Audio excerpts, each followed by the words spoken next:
Одним из интересных источников биологических веществ могут выступать и голосемейные растения, в частности сосны. В Якутии обитают три вида сосны: сосна обыкновенная, сосна кедровая и кедровый сланик, который у нас здесь представлен этими ветками. В отличие от обыкновенной сосны, у кедрового сланика может быть более 5 хвоинок из пучка. Значительно мягче и значительно ароматнее. Кедровый сланик, исследователи Якутии называли его убитым кедром, потому что думали, что это кедр, который растет в тяжелых климатических условиях и просто не может расти вверх. Но на самом деле это совсем другой вид, по латыни Pinus pumila. Иногда, интересный факт, кедровые сланники размножаются клональным путем, и целый лес может быть представлен одним гигантским сверхорганизмом.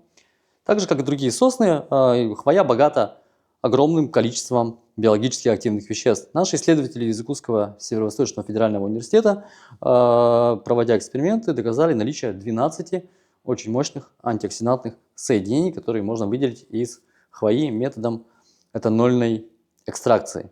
Также кедровый сланик является чемпионом, я не побоюсь этого слова, в мире по содержанию аскорбиновой кислоты. Содержание аскорбиновой кислоты превосходит более чем в десятки раз, чем в лимоне, в цитрусовых и даже в шиповнике. Таким образом, из кедрового сланика можно получить ряд интересных фармакологических продуктов. Водорастворимые соединения представлены здесь. Это у нас спирты, многоатомные спирты, фенольные соединения и полисахариды. То, что является питанием для наших клеток и позволяет нашим клеткам лучше выживать, справляться со стрессом.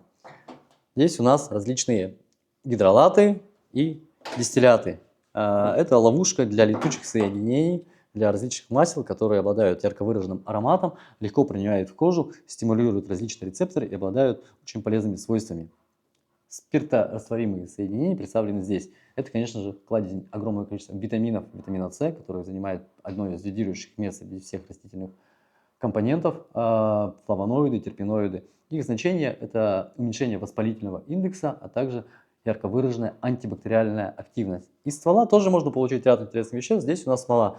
Смола сама по себе является одним из мощнейших антибиотиков биологических.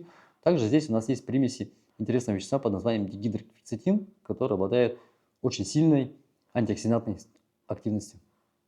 И чтобы не быть голословным, если ввести Pinus pumila в любую поисковую систему научную, вы получите десятки, а может быть сотни научных статей, доказывающие эффективность применения кедрового сланника в медицине.